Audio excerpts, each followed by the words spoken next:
యేసు తండ్రి వీరేమి చేస్తున్నారు వీరెరుగురు కనుక వీరిని క్షమించమని ఆయన తండ్రికి మొరపెట్టుకున్న మాటగా మొదటి మాటను మనం చదువుతాం. ఈ 7 మాటలు ధ్యానం చేసేటప్పుడు మనం ప్రారంభంగా దేవుని మాటలు ఎలాంటివో మొదట తెలుసుకోవాలి. దేవుని మాటల ప్రాముఖ్యత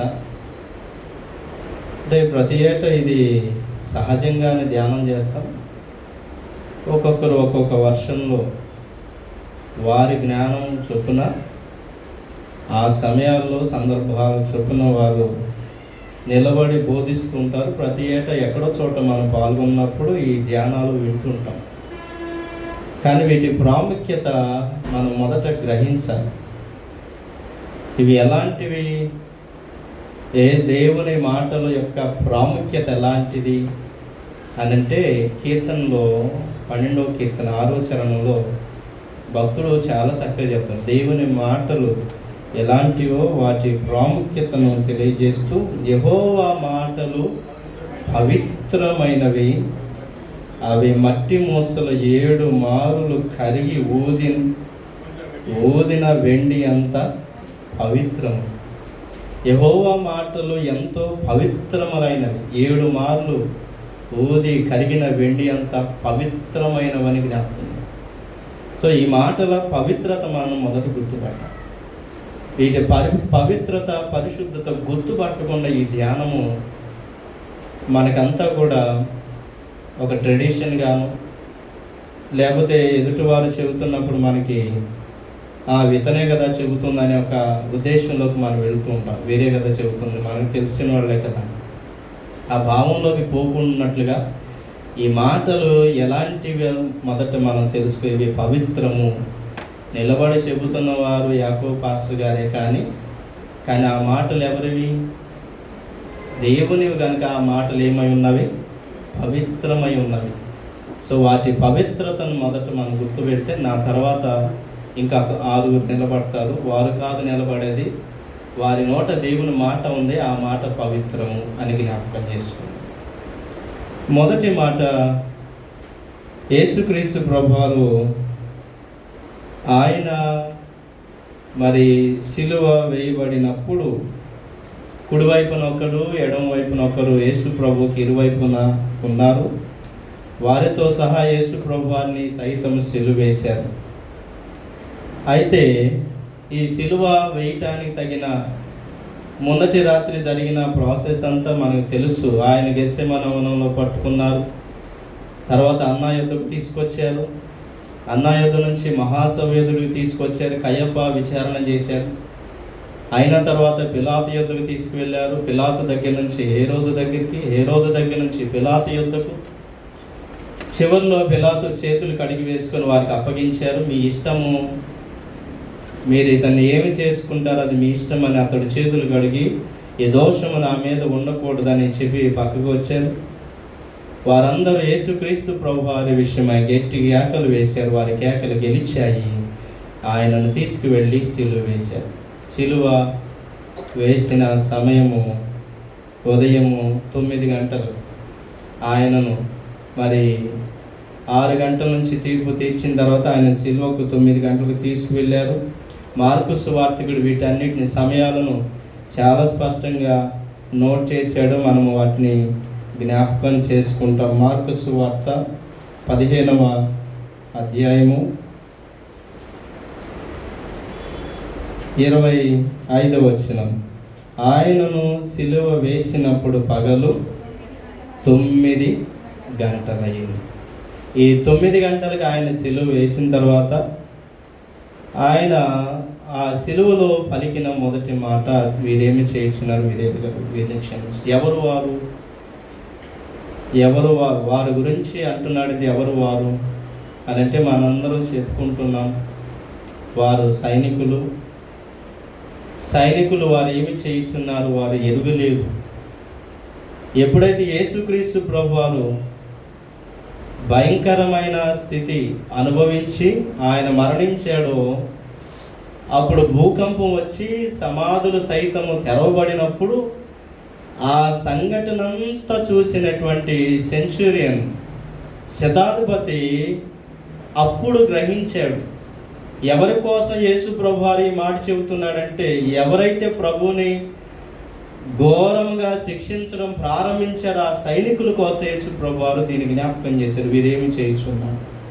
తర్వాత శతాధిపతి ఏమి చేశామో ఎరుగలేదు.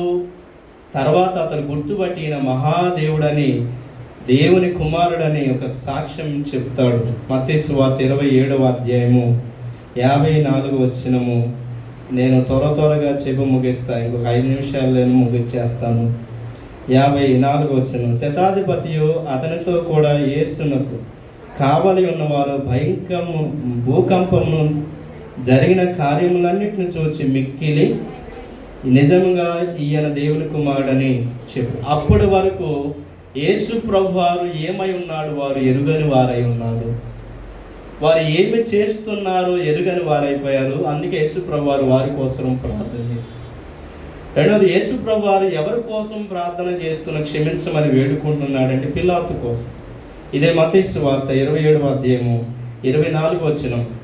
ఏమి చేసేదేమో లేక అల్లరి ఎక్కువైపోయేసరికి, ఒత్తిడి పెరిగేసరికి, యోధా ప్రజల మాట బలము ఎక్కువ ఉండేసరికి చేయలేని స్థితిలో తాను చేతులు కడుక్కున్న పిలాతు కొరకై 24వ వచనం. పిలాతు అల్లరి ఎక్కువ కూర్చున్నదే కానీ తన వలన ప్రయోజనమేమీ లేదని గ్రహించి నీళ్లు తీసుకొని జనసమూహం ఎదుట చేతులు కడుక్కొని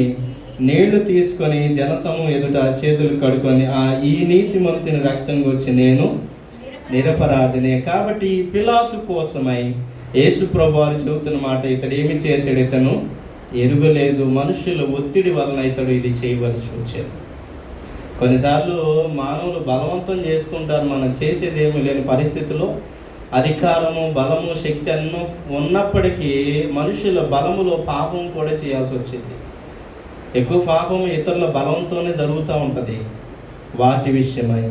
తర్వాత ప్రధాన యాజకులు కొరకై యేసు ప్రభువారు ప్రార్థిస్తున్నాడు. కయప ఒక ప్రవచనం పలికాడు, మనుషులందరి కొరకు ఒకరు మరణించుట మంచిదని ఒక ప్రవచనాన్ని అంతకుముందే కయప పలికినట్టు మనం చూస్తాం.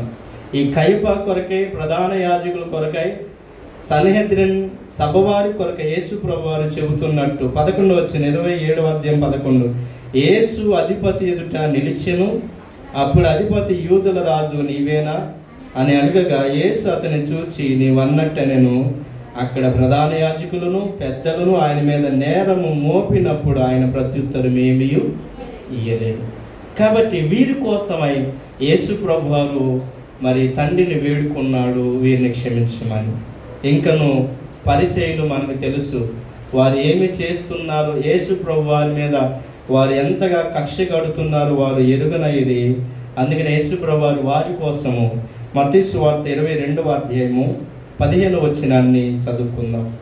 22వ అధ్యాయము 15వ వచనం. అప్పుడు పరిసయ్యులు వెళ్ళి మాటలలో ఆయనను చిక్కుపరచవలనని ఆలోచన చేసి, తర్వాత 23 కూడా పునరుద్ధానం లేదని చెప్పాడు సద్దుకయ్యులు ఆ దినమును ఆయన యొద్దకు వచ్చింది. ఈ సద్దుకయ్యుల కోసమై, పరిసయ్యుల కోసమై వారు యేసు ప్రభువారిని చంపాలని తలంచారు, కానీ ఆ తలంచిన దానిలో వారి కోపము, ద్వేషమే కానీ వారు ఏమి చేస్తున్నారు ఎరుగని వారి స్థితికి వెళ్ళిపోయారు. ఇప్పుడు చెప్పిన వీరందరినీ మీరు అర్థం చేసుకోవడానికి ప్రయత్నం చేయండి. సైనికులు వారి బాధ్యత ప్రకారము క్రూరంగా చంపాలి కాబట్టి వారి బాధ్యత వారు నిర్వర్తించారు. పిలాతు చేసేది ఏమీ లేక యేసు ప్రభువారి విషయమై చేతులు గడిగేసుకున్నాడు. ప్రధాన యాజకులు తమకు తెలియకుండానే ప్రవచనాలను పలికారు. పరిసయ్యులు యేసు ప్రభువారి మీద కోపద్వేషంతోనే చేశారు, కానీ వారు ఏమి చేయిస్తున్నారు వారు ఎరుగనేది. ఇదంతా వారన్నీ తెలియక చేసినవే. నేడు మన పరిస్థితి, వారు తెలియక చేశారు, మనము తెలిసి చేస్తాం. లేఖనాలు వాటి గురించి స్పష్టంగా జ్ఞాపకం చేశాయి. ఇది వరకు వారు అవిశ్వాసం చేత, వారు తెలియక ఏమాత్రం దేవుని గురించిన సరైన అవగాహనలో లేక వారు అవిశ్వాసం వల్ల చేశారు. పౌలు భక్తుడు తిమోతి పత్రికలో తెలియజేస్తూ, ఒకప్పుడు నేను హింసకుడను, హానికరుడను, దోషకుడను, ఇవన్నీ కూడా నేను ఒకవేళ చేశానంటే నా అవిశ్వాసంలో నుంచి చేశాను, నేనేం తెలియక చేశాను. తిమోతి మొదటి పత్రిక 1వ అధ్యాయంలో పౌలు భక్తుడి యొక్క మాటలను మనము జ్ఞాపకం చేసుకుంటాం. 13వ వచనం, పూర్వము దోషకుడును, హింసకుడును, హానికరుడునై నన్ను తన పరిచర్యకు నియమించి నమ్మకమైన వానిగా ఎంచినందుకు నన్ను బలపరిచిన మన ప్రభు అయిన క్రీస్తు యేసుకు కృతజ్ఞుడై ఉన్నాను. తెలియక ఎలా చేశాడంట? అవిశ్వాసంలో తెలియక చేశాడు. అలాగే కొరింథీ సంఘంలో పౌలు భక్తుడు ఇవే మాటను జ్ఞాపకం చేస్తూ యేసు ప్రభు వారిని వారు సిలువ వేసిన సంఘటనని గుర్తు చేస్తూ మాట్లాడతాడు. 2వ అధ్యాయము 8వ వచనం, అధికారుల్లో అది లోకాధికారుల్లో ఎవరికిని అది వారికి తెలిసి ఉండిన మహిమ స్వరూప ప్రభుని సిలువ వేయకపోదురు. వారికి ప్రభు ఎవరో తెలిసినట్ల, ఆయన ఏమై ఉన్నాడో తెలిసినట్ల, ఆయన మహిమ స్థితిని గ్రహించినట్ల ప్రభుని సిలువ వేయక ఉందురేమో. ఒకవేళ వారు అలా చేసి ఉన్నారు కాబట్టి ప్రభు ఏమిటో, ఆయన మహిమ ఏమిటో, ఆయన గొప్పతనం ఏంటో వారు తెలియక చేశారు కాబట్టి ఇది తెలియని దానిలో నుంచి చేసింది. కానీ మనము ఆంధ్రక్రైస్తవ కీర్తన, ఎరిగి ఎరిగి చెడిపోతివి మనసా, ఇక నీ దిక్కెవరు చెప్పుమా. మరి మనం తెలియక చేస్తున్నామా? తెలుసా? క్రీస్తు ప్రభు అంటే ఎవరో తెలియని కాలమందు చేశామంటే, వాక్యం అంటే తెలియని కాలమందు, దాని గురించిన అవగాహన లేని కాలమందు, క్రీస్తు మన హృదయాలకు పరిచయం లేని కాలమందు చేశామంటే దానికి క్షమాపణ ఉన్నది. యేసు ప్రభు వారి విషయమై తండ్రి యొద్ద క్షమాపణ అడుగుతున్నాడు, ఈ రుణస్థులను క్షమించమని అడుగుతున్నాడు. మరి ఎరిగి ఎరిగి ఎరిగి చెడిపోతున్న మన సంగతి ఏంటి? వాక్యం మనకు తెలుసు. ఏడ నిలబెడితే మీలో చాలామంది వాక్యం చెప్పగలుగుతారు, మీలో పాటలు పాడగలుగుతారు. ప్రభు ఏంటో తెలుసు, దేవుని ఆలయం ఏంటో తెలుసు, దేవుడు ఏంటో అన్నీ తెలిసి నా కాలం ముందు ఎరిగి ఎరిగి మనం పాపము చేస్తుంటే మరి వీటి విషయమై ప్రభు మనం క్షమించగలుగుతాడా, తీర్పు తీరుస్తాడు? మనం ఒకసారి జ్ఞాపకం చేసుకోవాలి. మనందరికీ తెలుసు తెలియక చేసిన దానికి క్షమాపణ ఉందని కదా. మరి తెలిసి చేసిన దానికి ఏమిటి? తీర్పు సహా స్పష్టంగా తెలిసి చేసిన దానికి ఉంటుంది. దావీదు భక్తుడు కీర్తనలు రాస్తాడు. ప్రభా, 19వ కీర్తనలో అతను వేడుకుంటూ, నా పాపములు నేను గుర్తు తెచ్చుకుంటానని అతడు జ్ఞాపకం చేసుకుంటూ వాటి గురించి 12వ వచనం అంటాడు, తన పొరపాట్లను కనుగొనగలవాడెవడు? నేను రహస్యంగా చేసిన తప్పులు క్షమించి నన్ను నిర్దోషినిగా చేయి. తన పొరపాట్లు కనుగొని, నిజమే నేను తెలియక పాపము చేశాను అని తన పొరపాట్లు కనుగొని దేవుని యొద్ద వచ్చి క్షమాపణ అడిగిన వారికి తప్పకుండా క్షమాపణ దొరికింది. అది పౌలుకు దొరికింది, శతాధిపతికి దొరికింది, సిలువలో దొంగకు దొరికింది, సమరయ స్త్రీకి, వ్యభిచారమందు పట్టుబడిన స్త్రీకి, చాలామందికి దొరికాయి. నేడు మన పరిస్థితి ఒకసారి మనము జ్ఞాపకం చేసుకొని యేసు ప్రభు వారి గురించి ఎరిగి ఉన్నాము, రాకడ సమీపం ఉంది, క్రీస్తు క్షమకు మనం దూరం అవుతామేమో. ఒక్క మాట మాత్రం నేను మీ ముందు ఉంచుతాను, కృప ఉన్నంత కాలమే క్షమకు తావు ఉంది, కృప లేని కాలంలో క్షమకు కూడా తావు ఉండదు. ఒకడు చనిపోయి, ధనవంతుడు చనిపోయి అబ్రహాముతో మాట్లాడుతున్నాడు, అబ్రహామా, మరి నీ రొమ్మున ఆనుకున్నటువంటి లాజర్ను ఒకసారి పంపించు అంటే, అయ్యా ఇక్కడ వారు అక్కడికి రావటానికి, అక్కడ వారు ఇక్కడికి రావటానికి వీల్లేదు, మహాగాధము. పోయి నా సహోదరులకు ఇలాగ ఉందని చెప్పుకొని వస్తానంటే, భూమి మీద చెప్పటానికి మోషేయు ప్రవక్తలు చాలామంది ఉన్నారు వారికి చెప్పటానికి. వారు చెప్పినప్పుడు మారు మనసు పొందితే చాలు. ఈ భాగంలో మీరు గమనిస్తున్నప్పుడు చనిపోయిన తర్వాత లేదా కృపాకాలము తీసివేయబడిన తర్వాత క్షమకు తావు లేదు. సో కృపాకాలములు మనం ఉన్నాము. ఇది కృపాకాలం, దేవుని క్షమాకాలం. ఒకవేళ తెలియక చేసామేమో, సరిగా మనం గ్రహించుకొని ఆయన తప్పకుండా రుణస్థులను క్షమిస్తాడు. ఆయన క్షమకు మనం పాత్రలమై అదే క్షమను ఎదుటివారికి కూడా, అదే రుణములను మనం ఎదుటివారికి కూడా తీర్చేవారమై, క్షమించేవారమై ఉందాము. అట్టి క్షమతో కూడిన జీవితం ప్రభు మనందరికీ దయచేయునుగాక. ఆమేన్. వీరలను క్షమించు